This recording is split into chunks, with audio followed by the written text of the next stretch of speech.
Great, Chris. Well, listen, thank you so much for taking the time and trouble to come and speak to me today. No problem. It's great to have you here. You don't normally do interviews, do you? No, this is my very first podcast. Okay, cool. And just for those people who don't know you, don't really know your journey, I'd love to start there. Yeah, how far do you want to go back? Well, as far as you like. I'll take it back to the very beginning, because obviously I get to shed you in a really positive light here, and at the start of the podcast there's no way I can do it. I fell into a state agency, and yeah, luckily you were my area manager at the time, and you saw something in me that I didn't even know I had at the time, and as went quickly through the ranks at Countrywide. You and I set up Bear Sweets franchise, which turned into Preston Baker. Someone then said that the streets are made of gold in London. Yeah. When I went down there, not particularly as well as I thought. And then I got a call from David Plumtree asking if I'd come back. First answer was no, and then he said, let's just meet for a coffee. Yep. And then he had me at Hello when we met up. And yeah, I ran the North and Scotland whilst living in London, so I commute for 4 nights a week, which was 80 branches. 80 branches turned to 250 branches with Countrywide South. Yeah. So I ran that for 2 years, and on the 25th of January this year, Helen Charles was asked if I'd be the Chief Operating Officer for the Connells Group. Just over 40, Yeah. You've made it to now one of those senior jobs within a state agency. And there's so much to unpick. Now, obviously, we go back a long way. Yeah. And, I was lucky enough to work with you early in my career, lucky enough to have you as a business partner at one point in our shared career as well. What do you think are the qualities or the behaviours that you've exhibited which have allowed you to make that progression? It's difficult describing some of the things that you've been told about yourself. Sure. Saying it's not the most comfortable thing to discuss, but I think one of the things for me is a genuine care for people. Every role I've had, my leadership style is try to be in service of people, not the other way around. So where you don't historical parent-child relationship with management, I tell you do, you're here to do as I say. Yeah. I try and always flip that and go, actually, how can I make their lives easier? What can I do to take the problems off them, to make them flourish? I think the responsibility that I had in the roles I've had is to make sure every person I've come into contact with have tried to fulfil their potential, and I've helped them try to do that. Yeah, totally. I mean, from the very first time that I met you back in Shipley, in West Yorkshire. Not for audience link. No, indeed. You've always exhibited like that huge ambition. Hugely ambitious ever since I met you. And unlike most ambitious people, you have the work ethic to back it up. And one of the things which I really want to get out of today is to try and explore with you what it's like to be the leader of such a big business and to try and work in the environment which I see today as an independent estate agent owner myself, which is an environment where the whole world around us is changing incredibly fast. And for all of us who've ever been involved in change, what we know is that it's really hard to change something really big. Yeah? Yeah. So since you've been in post as the Chief Operating Officer, I mean, do you guys see that world the way that I do in terms of a world which is changing fast? Or like, how do you see it? Yeah, I think I've been lucky enough to be in small independents. So me and you built a business together. I've done it with my wife. I've seen it from the hybrid model. So I think a lot of the corporate stages of the past were always institutionalised. So they only ever saw the world in one way because they've been in it for 20 years. Yeah. And that's not a bad thing, because with it you get some real continuity of the business. And I think having the view of seeing all aspects of a estate agency, you sort of learn naturally pretty quickly that the one way of doing it there isn't a right way. Yeah. It's about the people. That's all estate agency is about. But what we are moving into is a digital era where actually technology used to be a tool, and technology has to be an enabler for our people now to make them fulfill their potential. If we're making it hard because of the processes we put in place and the tools that we give them to use, then we're a blocker to success. In the same way with customers. We're a really customer-centric business. We're looking at it through the lens of the customer and say, actually, how do we interact with that customer today? What will we interact with that customer like in the future? And what barriers to entry do we have with those customers? And what tools can we create with technology to make that easier, and then also make it easier for our colleagues to transact with that customer? Yeah, well, that's fascinating. And because you touched on the independent estate agents there. So one of my feelings from talking to independents, over the last 20 years throughout my career, has been that in general they're quite dismissive of corporates and the standards of corporates compared to independents. Now, how do you sort of respond to that in terms of independents looking at their local Countrywide or Connell's brand and saying, well, we do it better? I think if you looked at our brands in those towns, we'd probably say we do it better. So it's perception of the person rather than actually the reality of either way. Yeah. And there's some towns where we have number one in market share, we're totally dominant. There's towns we are 14, 15, 16th, we're also ranks. Yeah. And all of those things, it's always in transition. So whether it's the person who's running the branch, and it always comes down to the person running the branch and the people within it. Yeah. It doesn't matter what branding you've got, what technology you've got.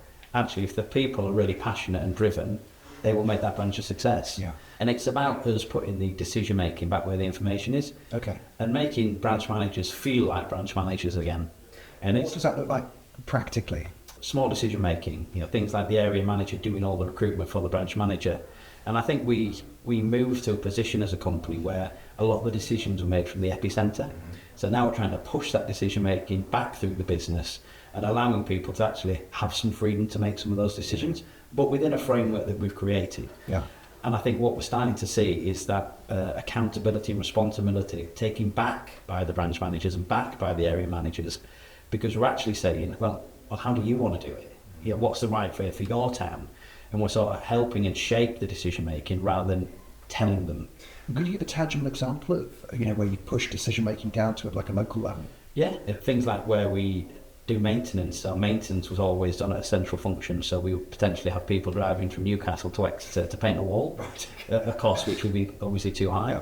So we've set up a new matrix where the local MDs have decision making on anything up to a certain level. Yeah. So maintenance work that need doing, Yeah. whereas before we would go from branch manager to area manager to divisional managing director to national operations director. So that decision making is ridiculous. And that is ridiculous, isn't it? And when you think about that, you can imagine the frustration at a local level where they're thinking, oh my God, this is taking forever, I just want to paint a wall. Do you know what I mean? And I guess the closer you can get that to any information, is to use your term, I think that's hugely important. Because then what you get is battle fatigue. Yeah. People then stop telling you that the outside needs painting and the fascia needs doing. They stop telling you that there's problems with the IT because nothing gets done. Yeah. So why do I keep doing it? Yeah. So I think with the that pushing the information back where the decision making is, we are starting to get some more ownership of some of those problems. We're not there yet. But I also understand how we got there as a business, because when you see a business of our scale, 1,200 branches, and you see a problem, sometimes it's very easy to start managing down to that problem. Sure. And then you find another problem, and you just keep going and you keep eroding it. And all of a sudden you wake up one day and say, how have we arrived at this time when to paint a wall in Scotland, the MD's got to sign it off of the company? And one of the things we were sort of chatting about before we sat down to record this is this sort of idea that for most estate agents in the UK, they're independent and they work in a single office branch, and that constitutes the overwhelming percentage of estate agents in the UK. And the number one decision that they agonise over is, am I going to be able to maintain the standards in branch 1 when I open branch 2? And that decision, I've sat around tables with independent estate agents where they've agonised for years, literally years, over that decision. And then when you macro that up to 1,200 branches and then say, I want to try and run this at scale, the scale of that challenge is almost incomprehensible. And that balance between how do I have a command and control system where people aren't making stupid decisions in Glasgow versus enabling people. And, that is the big, I think, independent estate agents, and why should they think about it? But they don't think about it when they then consider, what that role was like for you and for Helen and the other people involved in running that Connell's business. And how do you keep that balance fresh? Who are the most important people? Is it the regional directors? Is it the branch managers? Who do you see as, the most important cohort for you in terms of quality? I wouldn't say there's a most important cohort. What I would say is that having been an area director and having had some fantastic area directors and divisional directors as well, I think there's a responsibility that sometimes it gets overlooked, because our responsibility, and the only responsibility, is to get those people in our span of control to reach their full potential. Yeah. And what that doesn't mean not doing one-to-ones, walking past things. That he's a great guy, so I'm going to let that person slide. It's actually saying, I care enough about you to come and help you and support you. And where we've got people might think that are being managed tightly. Sometimes it's the way that you look at it in the lens that you look it through.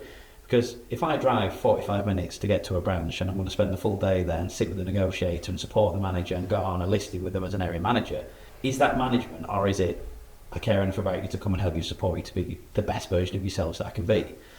And I think sometimes area managers just turn into number chasers, not through any fault of their own, but the culture and the environment that was created. Yeah. Your pledge, target, what you're going to do, how you're going to get it, where you're at with your numbers, instead of dealing with the inputs. Because actually, manage activity, numbers just take care of themselves, so just forget the number. Yeah. But to come back to the question, I think every single person is as important as the next. Yeah.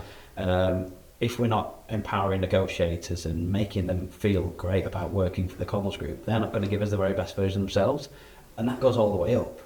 And then looking at it, actually, am I in service of these people? Am I doing what I can in my role to get them to be the very best version of themselves? Okay, that's really interesting.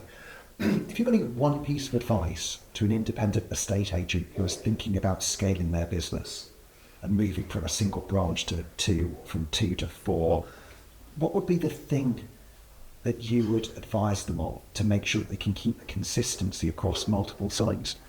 I would homegrown my own branch manager for the person to go take that. And now I did it in the corporate world. I was lucky enough and supported by the business to open 6 cold starts for Barter Marks in London. Yes.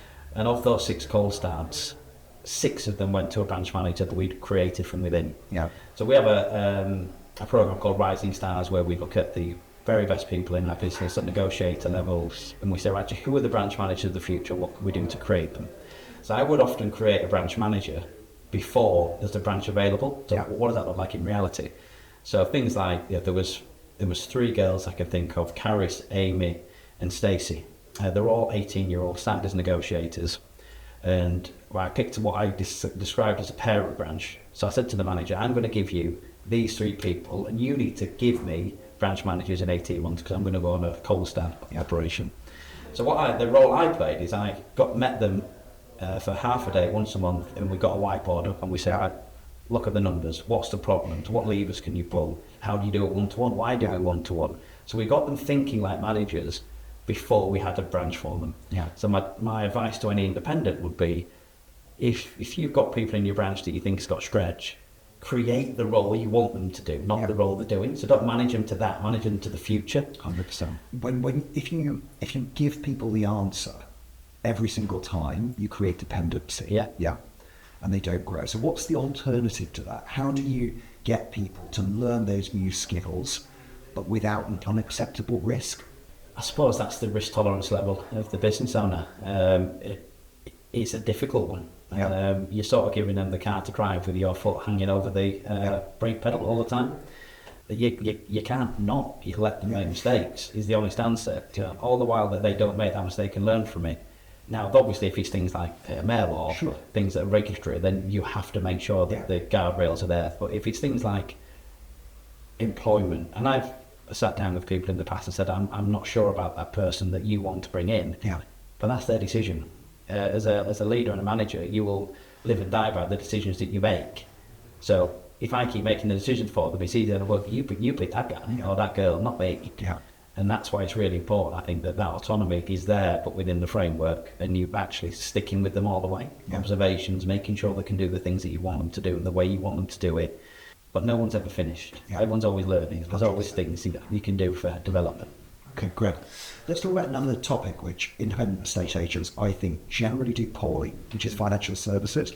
Obviously, it's a huge topic in the industry at the moment. Most independent estate agents don't do it, or do it really badly. What's the trick? I think it's ownership, Peter. It's a joint responsibility. Is most appointments, so they have be the branch manager, they be the negotiators. We have obviously regulatory responsibilities through managing through the line, through mortgage services. But you've got the support mechanism of the area director, of the divisional managing director, making sure that all of those things work in unison. So we don't work in silos, we work in partnerships. And it's a collective goal to make sure that we give the customer the choice at every opportunity that we can. They will make the decision whether they want to come and see us or whether they want to use us. But it's just creating that culture that actually you've got a mortgage broker sat there that you will have a relationship with, that you care about. I either going to offer that support to that person or I'm not. And actually, It's just working in partnership with people and building those relationships that ultimately lead to success. And it's all about time, care, trust. You know, the more time you spend together, the more you trust each other, then you may end up more caring about each other's results. And it's just a joint collective purpose rather than I only get spoken to about sales and you only get spoken to about mortgages. Rather than saying, actually, we've got a joint collective responsibility here. How do we work as a business with the very best in relationships to ensure that we all get what we want out of it? Yeah. So one of the things which we put into the business quite recently is just a text message which goes out there when a customer books a self-service viewing, so they've spoken to no one, so they've completed their journey end to end. We send them a text message saying, here's Jeff, he's the mortgage advisor for this office, would you like to book an appointment? And we launched that a week ago, and we launched 2 different versions of it, and over 70% of customers click on that thing. Amazing. Now, the point being is that we're offering the right service at the right time to the right people, and they click on it. And, you know, a lot of independent estate agents have this view of financial services as like a dirty word, and we're estate agents, we shouldn't be doing that. We need to be helping support our customers. And, you know, and you know, in all of the businesses, you know, we've got our business Feel Good Financial, and obviously you've got your mortgage services. It's just so important. And the only reason that you can't do financial services in this business is if you don't ask people if they want it. Yeah. If you ask people if they want it, even if you do it in a really unsophisticated way, people will say yes. Of course, so it's the biggest financial purchase anyone's going to make. Yeah. So why wouldn't they want to make sure they've got the best deal in the current marketplace and it suits their needs? Yeah. And I think it's just about customer choice. Have there been any big initiatives which you have put in place in your tenure which have changed the way that people work? A couple of things. So we've harmonised the working hours. So we've reduced down to 37.5 in the Connells and Sequence business. That's given on average about 5 weeks a year back to the people. We've put a predictive dialer into the gem business where we've got 208 colleagues in Dunstable that try and generate market appraisals and other opportunities for us. And what we've seen there is transformational. So they were dialing linear and they were trying to find a number, dial a number, leave a voicemail, try and find the next one. And our talk time has gone up 40% the daily since we did it. Our average outbound calls have gone up 250%. Our callback diary is now 300% bigger than it was because we're getting hold of more people. We're getting to data sets that we've never been able to get to. And what we've seen is the attrition in that contact centre go from circa 60%, which is not bad for a contact centre, down to under 40%. Wow. So again, people are getting sticky feet. They're staying with us for longer because we're giving them the tools. So again, that leadership in services, we've got people here that are working so hard for us for 8 hours with inefficient tools to do the job that we're asking them to do. Yeah. Now what we've done is we've given them the very best in technology and they're going, actually, that is really good, and they're staying with us and their earnings are going up through the technology that we've given them. So that was a big initiative. We introduced a trial for flexible fees, obviously something that we've discussed since 2017. Yeah. And that's gone really well. All that is giving them the customer choice. Yeah. And at the moment we're getting about 40 to 45% of vendors that we speak to taking that choice. I think that will just get better as we continue with the trial. But yeah, it's an interesting finding so far. So in the pilots that we've run in other companies, say yours and others, we see about 50% adoption within the first 3 months. At Preston Baker, it's up to about 70 to 80% adoption. And so there's no doubt that there's more which will be done. And I'm sure that what you found is you've got some people who are absolutely nailing it, and you've got some people who aren't participating. If there's an agent out there who's trying to implement something like flexible fees, and you've got a cohort who are like in the non-responsive group, like how would you go about tackling that? Yeah, we've definitely got some learnings. I think with any new initiative, you've got to over-indexing your management of it to make sure it gets traction in the very infancy. What do you mean by over-indexing? Over-indexing would be making sure that I am supporting in a way that I would normally not support. Okay. So what I mean by that is, if I'm an area manager, one of my branches is on the trial, I will be going to that branch, right, what MAs have we got in the diary form, but how are you going to pitch it? Tell me the words you're going to use. Let's come out and see you do it. I'll do it, you can watch me do it. We'll get it wrong together, we'll learn as we do it. And then you just keep over-managing that, over-managing the wrong word, but over-supporting it. Yeah, I want to come back next week, let's see how we're getting on. If you spoke to Johnny down the road who's flying, let's get you in and go observe him. And create the activity around it to make sure that it's a success. if you allow someone to feel nervous about it because it's a new thing and they don't do it straight away, or they do it once and actually it's uncomfortable for them, they're not going to do it. Yeah. So then it's, okay, when is the intervention from me as the area manager to say, well, no, come on, let's not stop doing it. How are we going to do it better? You come and watch me. I'll do 3 MAs today, and you can watch me fail 3 times, or watch how I do it. Yeah. And it's just that support mechanism to get people over the initial nervousness of the new thing that we've given them to play with. I mean, I think one of the big differences when I think about the corporate and the independent sector is that the corporate estate agents have got more structure in place for support. You know, people who've got no operational responsibility themselves, whereas the independent estate agency leader, a lot of them in relatively small businesses, still are on the tools. Yeah. They're still doing client-facing work. And actually, one of the advantages that you guys have got is that you free these people up to just do observations, just do feedback, just do coaching. And so that strength of that AD demographic is so important. Have you seen any changes in terms of customer behaviour with the introduction of flexible fees? Has there been anything from the early signs where you've seen, you know, how the customers have responded to it? Yeah, it's very early days, but we're seeing a marginally better sales rate. We're seeing a better withdrawal rate, so you know, we're getting stickier clients. So they've obviously opted for unlocking some discount on the front end, and what we're finding is that actually those people are staying with us rather than withdrawing and potentially going on with other agents. So you get that stickability, and that's certainly helping. And I think, to be honest, if you've seen that at this moment in the market, then as obviously the market continues and hopefully improves as we go to next year, we'll see those numbers improve even further. Okay, great. So are there any other big bits of advice that you would give to other independent estate agency leaders who maybe are considering a big change? It's difficult to try and put myself back in that environment. If I'm honest, I can only look at it through the lens that I'm looking at right now, which we're going through a huge digital transformational change, and I'm lucky enough to have a fantastic infrastructure around me. You know, Tom Perry, the CIO, is just phenomenal. He's the new Steve Jobs in my mind. So I'm lucky enough to have these people around me that we all work together and actually make sure that the decision is right. So there's often things where it's a feeling. So how do we feel about something? And actually what we need to do then is go, do the facts back up the feelings that we've got? And I think that's something that's really important, because something might look great and we feel really good about it, but you've got to do the work to make sure the data backs up the feeling. And that's the advice that I'd give is don't be sold to a certain degree. Make sure that you've done your due diligence, that actually it's going to do the things that you want it to do. So you've been in post since January of this year, and it would be fair to say that you've had some really difficult stuff to deal with. And I don't think I would be doing my job right if at least I didn't touch on that. And we spoke at the time when everything kicked off over the summer.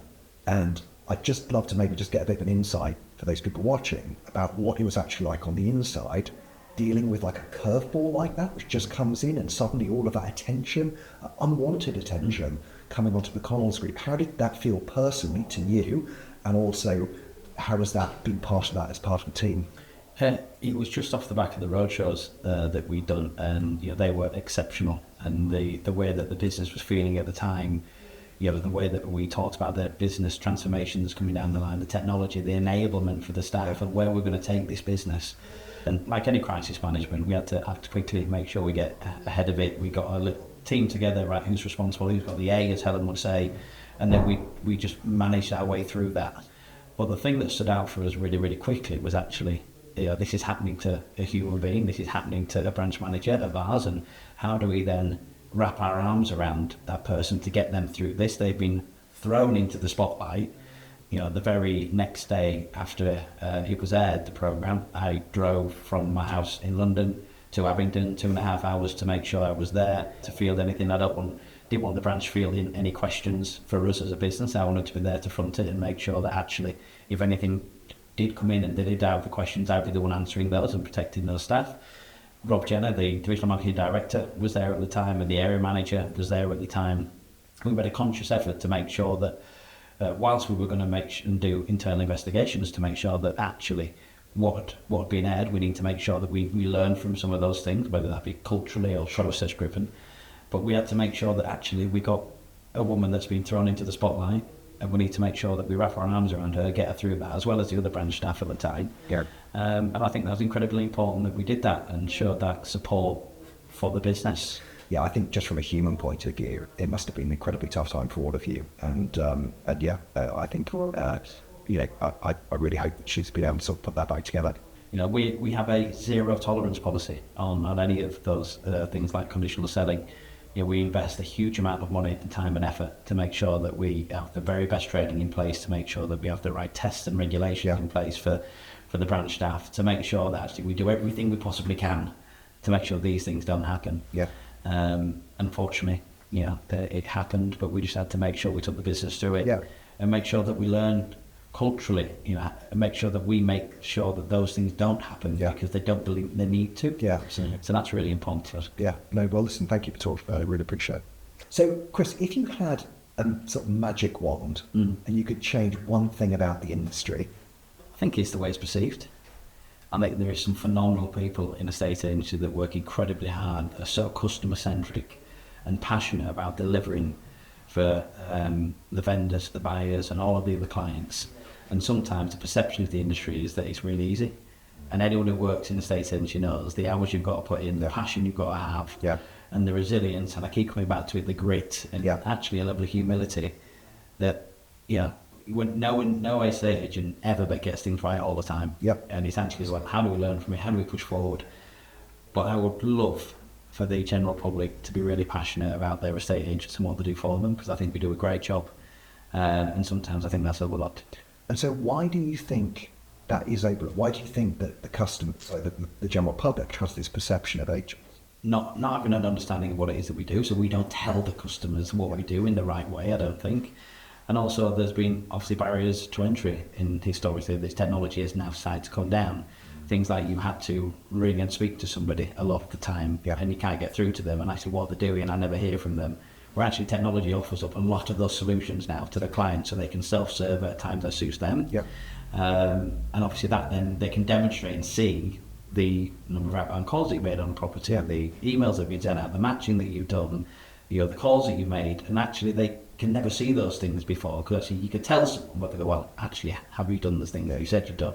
Are you just waiting for right move to send an email lead? And that's not what the job is. It's about giving customers the choice, supporting them through it, giving them advice all the way to the point where they get completed. It's a fascinating problem, isn't it? And often we talk about making the invisible visible. So, you know, showing them our working out in terms of what we do. I just don't think we're very good or very effective at that. I often also think that people get the estate agent that they deserve. And so if you want to go for the bargain basement low fee agent, then guess what? You're probably going to have a poor experience. And if you're prepared to have the confidence as an agent to charge a premium fee and to not be differentiated just on your price and to deliver a correspondingly good service, then I think, customers enjoy a much, much better experience. Okay, one final question for you. Connells are involved in Project 28, as are Preston Baker, and we're both sort of signatories to the charter. So just for estate agents out there, what is the Project 28 all about, and why have Connells got involved? I think it's really important that the Connells group, with 10% market share, historically we would keep our head under the parapet and actually let things happen in the industry, and we're sort of changing the way that we view our role, and we really want to support and help create a better environment for all the estate agents as well as ourselves, to make sure that we make it easier for customers to transact in the housing market. At the moment it's 6-7 months from the point of putting on the market to getting moved, and what happens then is that people have seller fatigue, so they then don't want to move, then it's going to be difficult to move. So the easier we make it as an industry for people to move and transact in the housing market, the more people will transact with the housing market, so then volumes will go up for everybody. And then it's around what is the flow of information. So how do we get the material information at the very beginning of the transaction? How does that flow through the chain to make sure that actually there's not pockets of friction all the way through, and how we can create and solutionize that, I think, is really important. So one of the observations that I've made as part of those conversations about Project 28 is that, just think about anti-money laundering, is that I do an AML check with my estate agent, I do an AML check with my lawyer, I do an AML check with my lender. I'm doing 3 anti-money laundering checks, and they aren't transferable often between the 3 parties. I mean, straight away, that's got to be a way to reduce friction. And that's just one example. We could find probably 2 or 3 or 4 examples where that happens throughout that customer journey. And then it's just taking those points of friction away. And I think the more points of friction we can take away where the customer has to do something themselves, rather than do it once and that flow through the whole journey, it's just always going to be more difficult. And actually that seller fatigue just keeps kicking in. I've got another lot of paperwork to do for the solicitor. I've got now paperwork to do for the lender. And essentially, why can't we just do these things once at the very beginning and that just flow through the journey? Sorry. Everything will be a lot easier. Okay, amazing. So Project 28 is definitely something which, if independent estate agents out there would like to get involved in, Landmark have been the primary drivers of this. Yeah. And certainly people could direct message me and I can point you in the right direction to get behind this and get signed up to the charter. And the 28 stands for 28 days, which is where we want to get this back to. I remember in the days when all repossessions, you had to get it done within 28 days, all corporate instructions. So 3% pipeline turn in a 4-week month, 37 in a 5. Yeah, that's it, yeah. So Chris, thank you for taking the time and trouble to come and meet with me at these. I hope everyone's got some really actionable insights. To achieve everything that you have by the age of 41 is an incredible achievement. And I'm really excited to see what you achieve next in your career. So thank you for making the time to come and chat to me today. Thank you. Thanks for having me. Cheers.